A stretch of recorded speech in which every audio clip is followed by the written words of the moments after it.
পুলিশের হামলা আর দমন পীড়নেও দিল্লির যন্তর মন্তর ছাড়েনি আন্দোলনকারীরা। বিক্ষোভে সংহতি জানিয়ে পার্লামেন্টের সামনে অবস্থান নিয়েছেন কংগ্রেস সহ বিরোধী দলের প্রতিনিধিরা। এ সময় স্বরাষ্ট্র ও স্বাস্থ্যমন্ত্রীর পদত্যাগ দাবি করেন তারা। পরিস্থিতি নিয়ন্ত্রণে দিল্লির 16 মেট্রো স্টেশন বন্ধ থাকায় বেড়েছে রাজধানীবাসীর ভোগান্তি। পুলিশের বাধা, লাঠিচার্জ আর সংঘর্ষের পরও অটল দিল্লির বিক্ষোভকারীরা।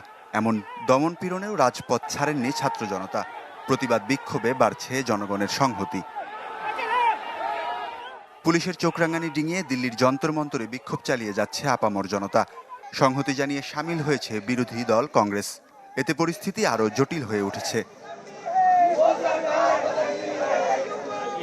পার্লামেন্টের মূল ফটকের বাইরে কালো পোশাক পরে বুধবার বিক্ষোভ করেন কংগ্রেস প্রতিনিধিরা। স্বরাষ্ট্র ও শিক্ষামন্ত্রীর পদত্যাগ চেয়ে প্রধানমন্ত্রীর বাসভবনের সামনে থেকে রাহুল ও প্রিয়াঙ্কা গান্ধীকে আটকের নিন্দা জানান তারা।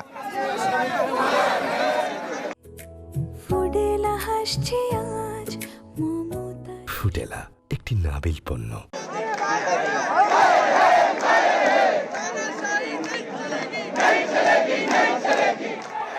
সবচেয়ে বড় জেনজি বিক্ষোভের মুখে টানা এক যুগ ক্ষমতায় থাকা বিজেপি সরকার সংসদের উভয় কক্ষে আলোচনায় বসতে রাজি হয়েছে। বৈঠকের পর পরবর্তী সিদ্ধান্ত নেবেন স্পিকার। এদিকে 25 দিন ধরে অনশনে থাকা গুরুগ্রামের মেদান্ত হাসপাতালে চিকিৎসাধীন সোনাম ওয়াংচুকের সাথে দেখা করেছেন কেন্দ্রীয় স্বাস্থ্যমন্ত্রী জেপি নাড্ডা। আইন শৃঙ্খলা পরিস্থিতি অবনতির শঙ্কায় 16টি গুরুত্বপূর্ণ মেট্রো স্টেশন সাময়িক বন্ধ রাখার ঘোষণা দিয়েছে দিল্লির রেল কর্পোরেশন। এতে ভোগান্তি বেড়েছে অফিস যাত্রী, শিক্ষার্থী ও সাধারণ মানুষের। মেডিকেল পরীক্ষার প্রশ্ন ফাঁস ও শিক্ষা সংস্কারের দাবিতে ককরোচ জনতা পার্টির আন্দোলনে পুলিশের হামলা রূপ নেয় সহিংসতায়। এতে দেশজুড়ে ছড়িয়ে পড়ে ক্ষোভ। ওয়ালিউল্লাহ ফারুক, চ্যানেল 24।